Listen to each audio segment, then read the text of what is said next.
बिस्मिल्लाहिर्रहमानिर्रहीम। आज का हमारा जो लेक्चर है वो है, अभी मैंने आपको शाम को थोड़ा सा इंट्रोडक्शन कराया था, सब फर्टिलिटी और इनफर्टिलिटी।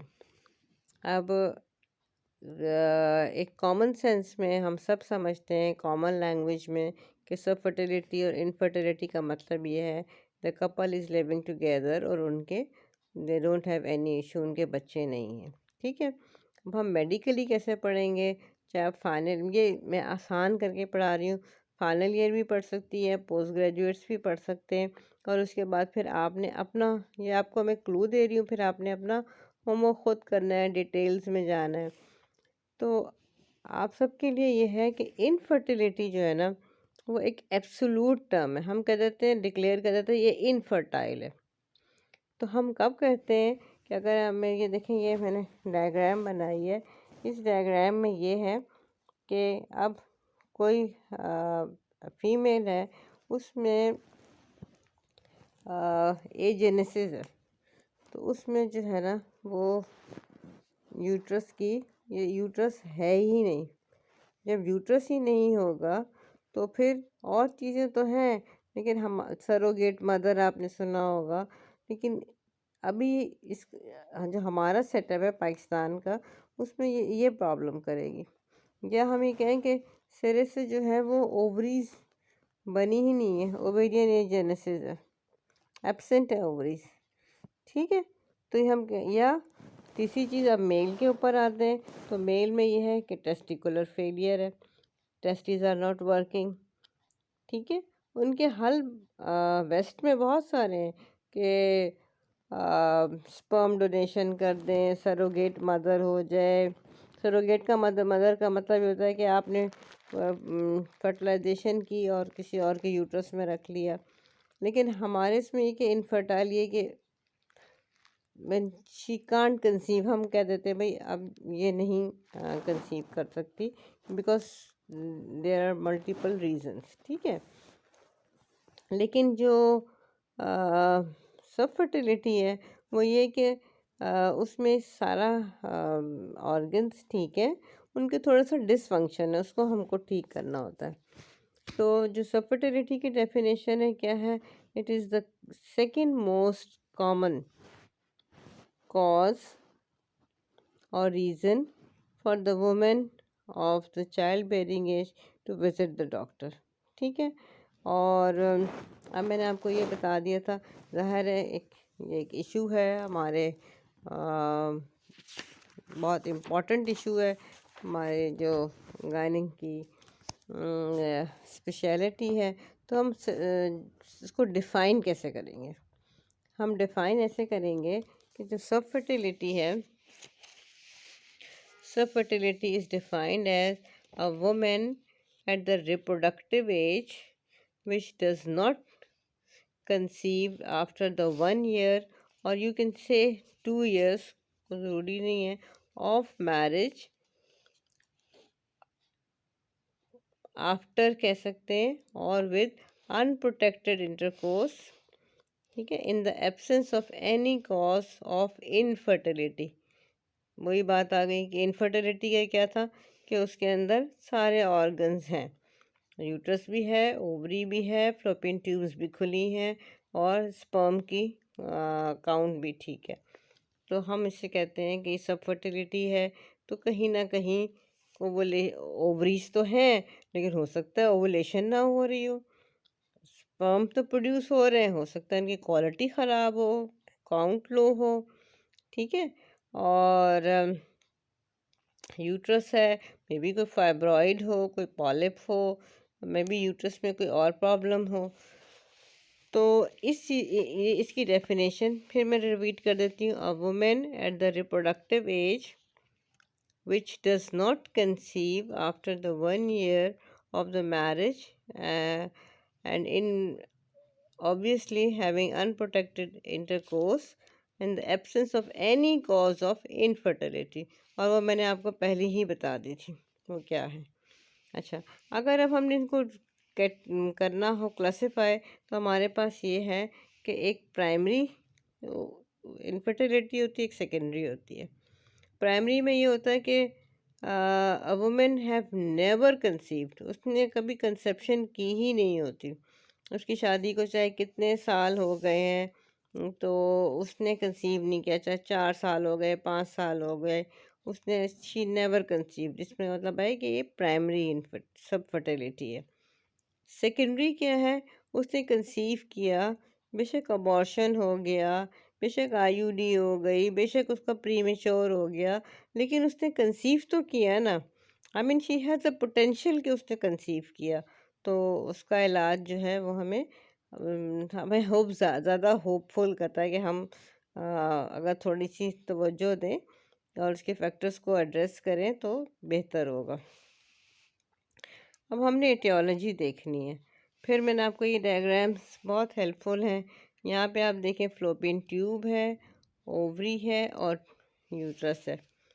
ओवुलेटरी प्रॉब्लम्स हो सकती हैं, ट्यूबल फैक्टर्स हो सकते हैं और यूट्राइन फैक्टर्स हो सकते हैं। और बड़ी हैरान कुन बात है कि ये सारे फैक्टर्स जो हैं, अब अगर हमने प्राइमरी और सेकेंडरी में किया था, तो अगर हम इनको रीअरेंज करना शुरू करें या हम इनको एड्रेस करें, तो इनके जो परसेंटेज है वो चेंज होती है। अनएक्सप्लेन इनफर्टिलिटी किसे कहते हैं या अनएक्सप्लेन सब फर्टिलिटी किसे कहते हैं, कि हमें कोई कॉज ही नहीं समझ आ रही। इनफर्टिलिटी का तो लफ्ज़ मुझे नहीं इस्तेमाल करना चाहिए था, इन सब फर्टिलिटी हमें कॉज ही नहीं समझ आ रही। तो प्राइमरी में 25%, सेकेंडरी में 20%। ओवुलेटरी डिस्टर्बेंसेस हैं, प्राइमरी फर्टिलिटी सब फर्टिलिटी, उसमें 25% जो है वो ओवरी सही काम नहीं कर रही। उसमें आपको ये देखें, आप याद करें जो मैंने आपको पढ़ाया था, उसमें पीसीओ हो सकता है, ठीक है, एन ओवुलेशन, ठीक है, और उसमें सबसे ज़्यादा पीसीओ है।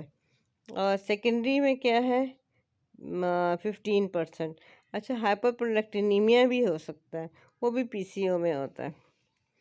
Tubal factor, to my surprise, के देखें प्राइमरी में 20%। हम कहते हैं ना कि देखें ट्यूब्स तो खुली होनी चाहिए, और 40% सेकेंडरी में। उसकी वजह क्या हो सकती है?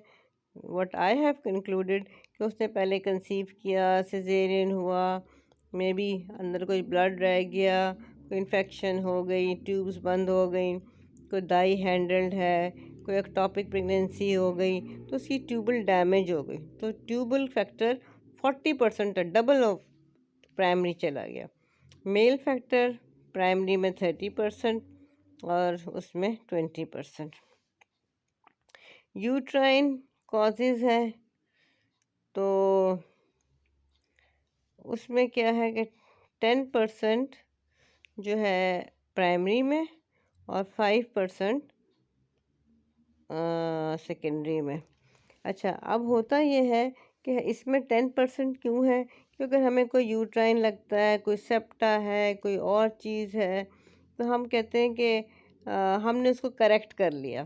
तो जब वो सेकेंडरी में हम करेक्शन के बाद भी देखते हैं, तो इसीलिए वो 5% रह जाता है। ये बात क्लियर हो गई?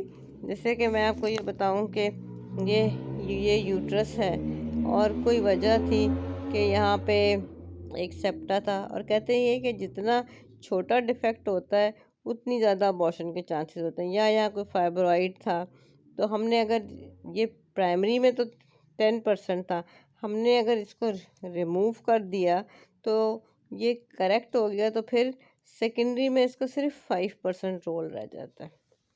Is that clear? Yes, ma'am, it's clear.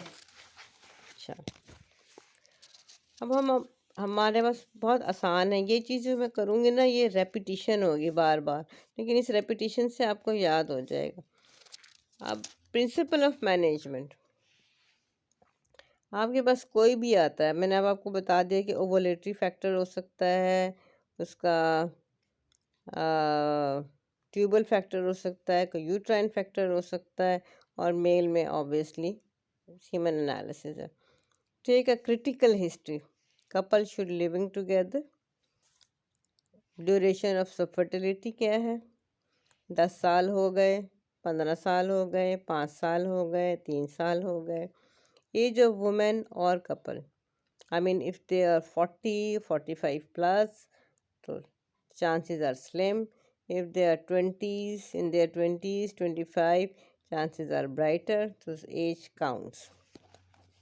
Sexual history is very important. ये personal है. If they allow, you sit together with them and ask them if they have any difficulty और उनका कोई frequency कितनी है और क्या है. अच्छा, अब हम स्पेशली से फीमेल की तरफ आते हैं कि हम आउटडोर में जैसे देख रहे होते हैं. ये सब के लिए, फाइनल ईयर के लिए, हाउस जॉबियन के लिए, पीजीआर के लिए. फीमेल का सबसे पहले तो आप जो है ना एज पूछें. एज मैंने आपको बार बार बताई है. अगर कोई हमारे पास आती है 25, तो उसमें और कोई आती है हमारे पास 39, तो उसमें दोनों में हमारे थोड़ी सी चेंज हो जाएगा. यहाँ हम रिलैक्स होंगे, यहाँ हमें ज़रा थोड़ा सा एक बॉर्डर लाइन होगा. पैरिटी, अगर किसी के 9 बच्चे हैं, किसी के 8 बच्चे हैं, हम कहेंगे चलो अगली दफ़ा भी इंशाल्लाह हो जाएगा. लेकिन एक बात है कि ये बच्चे पैदा कैसे हुए थे, इसमें कि ट्यूबल फैक्टर ज़्यादा तो नहीं होगा. अब देख लें, वो आपको पिछले याद होगा. अमूमन हमारे जो वो हैं स्टूडेंट्स हैं, डॉक्टर्स हैं, मेंस्ट्रुअल हिस्ट्री में ये नहीं पूछते कि रेगुलर हैं और ये नहीं पूछते कि एलएमपी क्या है. जब हम पूछते हैं कि बेटा एलएमपी क्या है, तो वो कहते हैं वो तो मैडम हम भूल गए. तो ये एग्जामिनेशन पॉइंट ऑफ व्यू से कि आपको लास्ट मेंस्ट्रुअल पीरियड पूछना चाहिए. और मेंस्ट्रुअल हिस्ट्री 28 डेज़ का साइकिल है, 35 डेज़ का साइकिल है, ये ज़रूर आपको पूछना चाहिए. प्री मेंस्ट्रुअल पेन है, अगर प्री मेंस्ट्रुअल पेन शुरू होता है और पीरियड्स के से पहले, और जैसे ही पीरियड्स ख़त्म होते हैं वैसे ही ख़त्म हो जाता है, आप स्कैन करें, आपको कुछ कोई मैच नज़र आता है, तो 70 to 80% एंडोमेट्रोसिस होता है. और मैंने आपको बताया, आप पीछे पढ़ें कि एंडोमेट्रोसिस का क्या रोल होता है इनफर्टिलिटी में, हाउ इट क्रिएट्स और how it it's cause of infertility. Sorry, मैं बार बार इनफर्टिलिटी का लफ्ज़ इस्तेमाल कर रही हूँ, सब फर्टिलिटी. अच्छा, हैवी पीरियड्स बट रिफ्लेक्ट्स. अच्छा, अगर बहुत हैवी पीरियड्स हैं, क्लॉट्स पास हो रहे हैं, तो DUB हम कह सकते हैं. और DUB जो है वो अमूमन ये होता है कि वो कहते हैं हमें क्वार्टर्स के लिए टाइम कम मिलता है, एनीमिक है, क्रॉनिक इलनेस है, इसमें बहुत सारी चीज़ें आ जाती हैं. तो फिर वो उसकी हेल्थ भी अच्छी होनी चाहिए. तो डिसफंक्शनल यूट्राइन ब्लीडिंग वो मैं आपको बाद में पढ़ाऊँगी. उसमें होता है कि कोई कॉज नहीं होती. देखें ना, हम शुरू करें तो प्रोलैक्टिन लेवल हाई नहीं होता, थायराइड नहीं होता, सारे ग्लैंड से शुरू करें, उसको डायबिटीज़ नहीं होती, उसको इसको हम कहते हैं अब ये डिसफंक्शनल है, लेकिन ब्लीड तो वो हैवी कर रही है. ठीक है, बट इट कुड बी. अच्छा, फिर एक बात ये कि फाइब्रॉइड हो सकता है. ये DUB अलग हो गई. अच्छा, एडिनेक्सल पैथोलॉजी, एंडोमेट्रियोसिस और एंडोमेट्रियल पॉलिप. ये जो हमने ये कहा कि जब DUB हम कह देते हैं ना, डिसफंक्शनल यूट्राइन ब्लीडिंग, हम इन सारी चीज़ों को निकाल देते हैं. हम फाइब्रॉइड को भी, एडिनोमायोसिस को भी, और हम एंडोमेट्रियोसिस को भी, और एंडोमेट्रियल पॉलिप को भी. अगर ये चीज़ें मौजूद हैं तो इसका मतलब ये है कि ये DUB नहीं है. फिर फाइब्रॉइड जगह नहीं दे रहा इम्प्लांटेशन की. एडिनेक्सल मैस या एडिनोमायोसिस, सॉरी. तो एडिनोमायोसिस जो है वो आपको पता है. एडिनोमायोसिस को हम कैसे डिफ़ाइन करते हैं कि जो एंडोमेट्रियम का जो पार्ट है वो कहाँ जाता है, वो मायोमेट्रियम में चला जाता है और फिर वो प्रॉब्लम करता है. और फिर उसमें होता है कि मेनोरेजिया ज़्यादा होता है, वहीं पे क्रॉनिक इलनेस होती है, ओवुलेशन प्रॉपर नहीं होती, और most of the time she is bleeding, उनकी सेक्सुअल हिस्ट्री ठीक नहीं होती. एंडोमेट्रियोसिस आपको पता है, आप पढ़ लीजिए. एंडोमेट्रियल पॉलिप क्या करेगा, वो यही करेगा कि कंटिन्यूस ब्लीडिंग करेगा। ठीक है।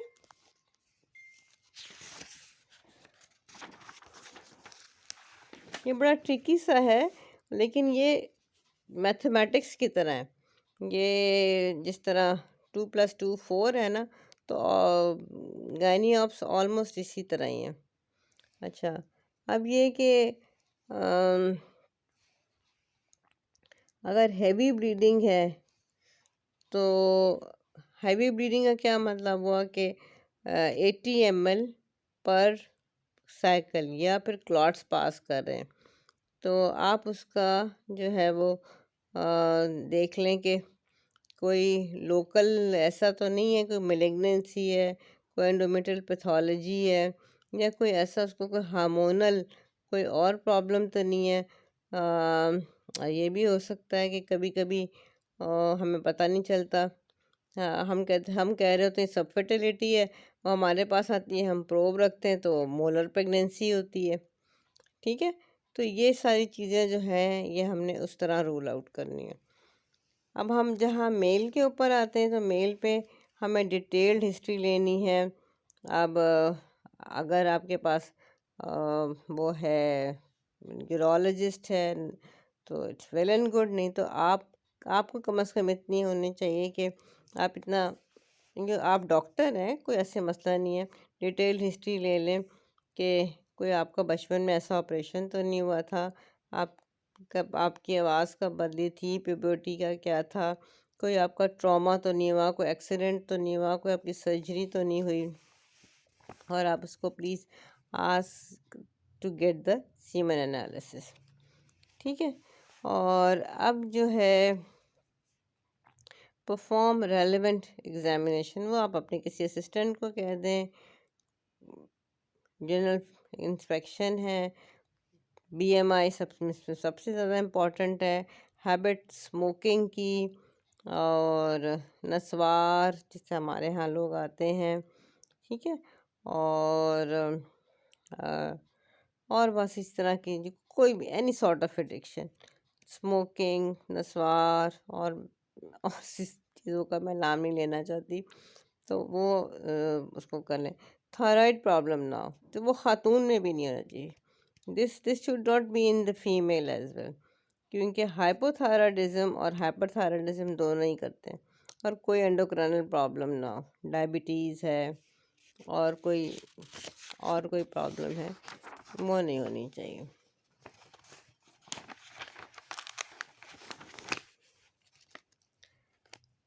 रिगार्डिंग फीमेल, अब हमने देखना है कि क्या है। अब मैंने पीसीओएस को दोबारा इसलिए टच किया कि आप हिर्सुटिज्म होगा, विरलिज्म होगा, और फिर इट शोज़ के ईस्ट्रोजन नहीं है, ओवुलेशन नहीं हो रही, इसको हमने करेक्ट करना है। ठीक है। और आजकल क्या है, हम किस तरह करेक्ट करते हैं, पहले तो हार्मोन्स दे दिया करते थे कि सुप्रेस करने के लिए।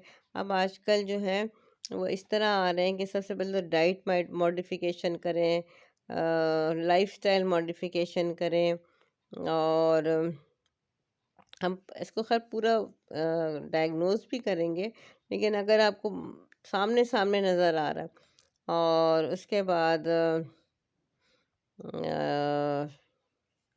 जो है थोड़ा सा ट्रीटमेंट है दवाइयों का, वो दे देते हैं। एब्डोमिनल एग्जामिनेशन में जो है वो स्कार फ्रॉम प्रीवियस सर्जरीज, उसने कोई दोबारा कोई सिस्ट कराई हुई है, कोई ड्रिलिंग कराई हुई है, कोई कुछ और कराया हुआ है, वो आपको नज़र आ जाता है। पेल्विक एग्जामिनेशन में आपने लोकल पैथोलॉजी देखनी है, वल्वा, विजाइना, सर्विक्स का पैप स्मेयर लेने की ज़रूर आदत डालें। यूट्राइन साइज़ आपने देखना है। ठीक है। अच्छा, अब इन्वेस्टिगेशंस जो हैं वो ये तो बहुत कॉमन है कि आपने इन्वेस्टिगेशन में दोनों को ही कराना है। Blood group, R H factor was very important, जो कि मेरे से मिस हो गया यहाँ पे। Blood group and R H factor, ना, आप ओ पॉजिटिव को नेगेटिव और ओ नेगेटिव को पॉजिटिव लग रहा हो। CBC, CUE, time random blood sugar, और फिर regarding to that made husband semen analysis. ठीक है, ये आपने कराना है।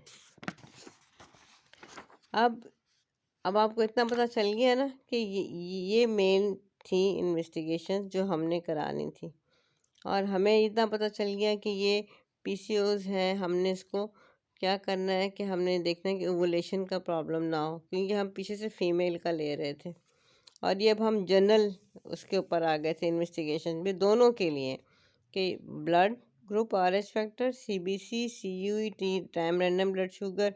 अभी हम NTCV उस पे, HCV पे, हेपेटाइटिस सरफेस एंटीजन पे, हम अभी उस पे नहीं आ रहे। वो जो है ना, क्योंकि पेशेंट के पर कॉस्ट बड़ी होती है और वो अमूमन कहीं ना कहीं से करा के आया होता है, ये हमें बस पता ज़रूर होना चाहिए। अब ये है कि अब हमने मेल का पढ़ा था ना, कि मेल में क्या होना चाहिए, इसी तरह ये फीमेल है। इफ़ द फीमेल, हम in female before the investigation very important age, male में इतनी एज नहीं देखते क्योंकि उनकी स्पर्मेटोजेनेसिस होती रहती है। BMI वेरी इंपॉर्टेंट, मेल में भी मैंने आपको कहा था।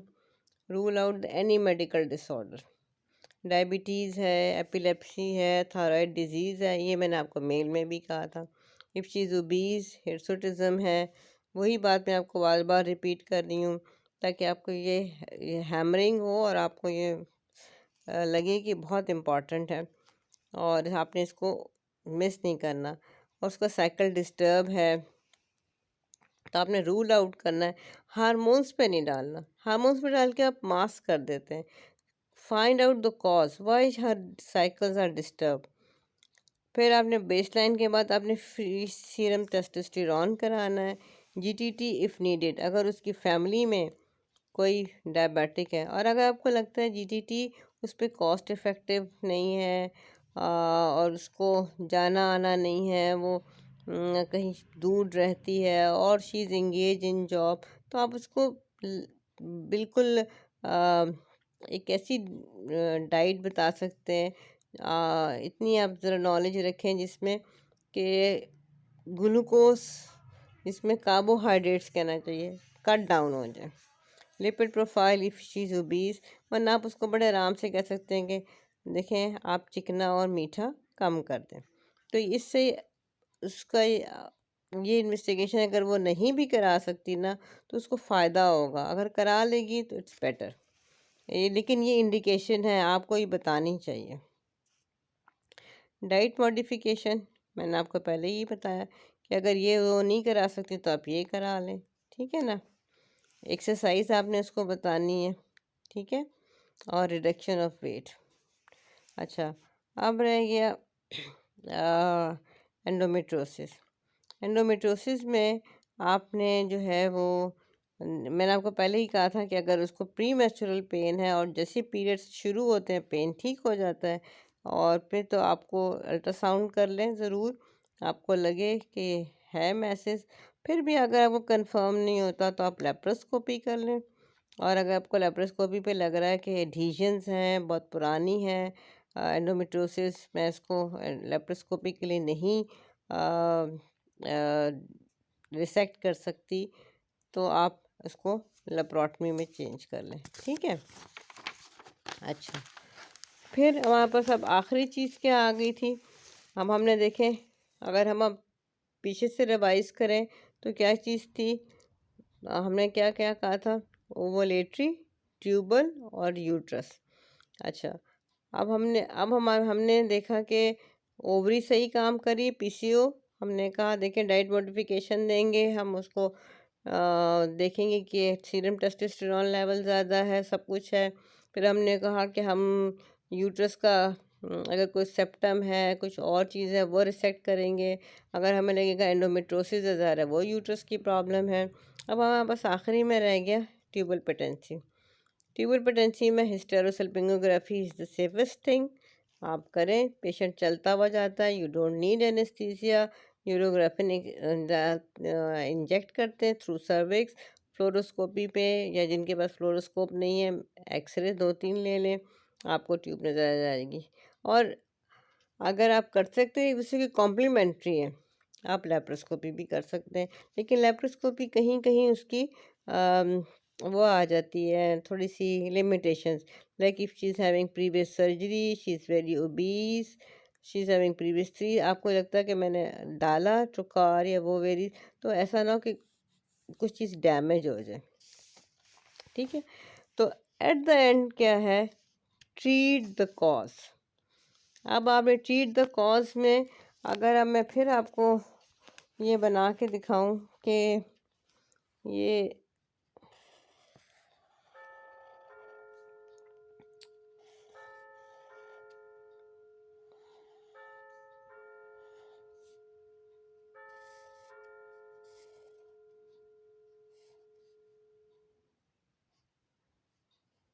फिम्ब्रिया है, ये ओवरी है,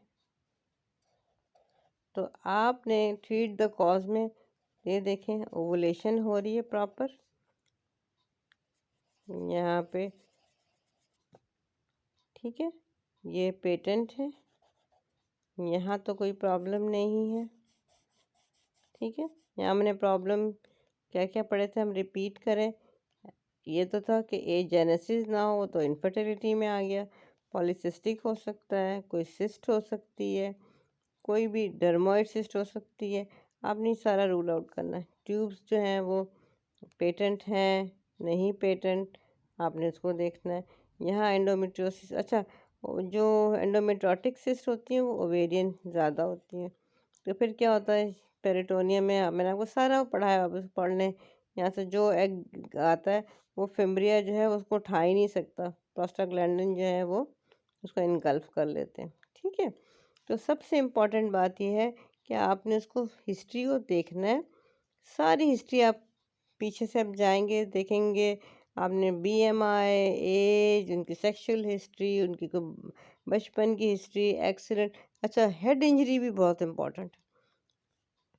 ठीक है, हेड इंजरी हो गई, सारा हाइपोथैलेमस थैलेमस नहीं कहीं काम कर रहा, पिट्यूटरी काम नहीं कर रहा, कोई ट्रॉमा हो गया, कोई ट्यूमर हो गया, तो सबसे पहले treat the cause, treat the cause. और सबसे पहले मैं तो ट्रीट द कॉज से पहले ही कहूँगी कि आइडेंटिफाई द कॉज,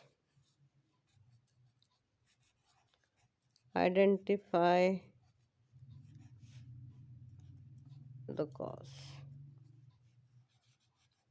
कॉज क्या है। ठीक है, फिर जब आपको लगे कि अब हम उस एरिया में आ गए जब हम कहते हैं हम इनफर्टाइल हो गया, हमने सब कोशिश कर ली, या इनफर्टाइल, या हम कहेंगे कि हम अनएक्सप्लेन्ड है, they are reaching 40, I mean specially women, और 41, तो फिर हम कहेंगे कि स्लिम चांसेस हैं, या तो आप इस तरह करें, ऑफ़र उनको करें कि आप अडॉप्ट कर लें या असिस्टेड रिप्रोडक्शन कर लें, अल्लाह ताला के हाँ कोई देर नहीं है। और आपने इन सब चीज़ों के लिए, इन दो चीज़ों के लिए आपके सबसे इम्पोर्टेंट है counselling of the couple and support of the couple. आपने कहना है कोई दुनिया ऐसा आप पे नहीं आ रहा, दुनिया में बहुत से लोग हैं जिनका ये सब के साथ होता है, आपने उनकी बहुत अच्छी काउंसलिंग करनी है कि उनको दे गेट सेटिस्फाइड, और आपने उनको सपोर्ट करना है कि whatever you do, your support makes them strong. ठीक है, so they can take the proper decision, तो अपने घर में डिसीजन उन्होंने लेना है, लेकिन आपने उनको सपोर्ट करना है कि नहीं देखें आप इस करें, इसमें आपको कोई नुकसान नहीं है, क्योंकि वो ज़ाहिर है हर बंदे की ऑब्जर्वेशन होती है, तो वो आपके पास एडवाइस के लिए, आपके पास किसी चीज़ के लिए आए हैं। ठीक है ना, तो एट द एंड क्या है, क्या अगर हम समराइज़ करें तो हम सब fertility, infertility second most commonest cause है, और उसके बाद ये है कि इनफर्टिलिटी हम तब कहेंगे जब हमें लगेगा कि कोई हम शुरू में एकदम लेबल नहीं करेंगे, जब हमें लगेगा हम होपलेस हो गए, यूट्रस नहीं है, ट्यूब्स नहीं है, टेस्टिस काम नहीं कर रहे, टेस्टिकुलर फेलियर है, या फिर हम देखेंगे कि हमने सब कुछ करके देख लिया, अब ये इनफर्टाइल कपल है, लेकिन उससे पहले हम इसको लेबल करेंगे सब फर्टाइल।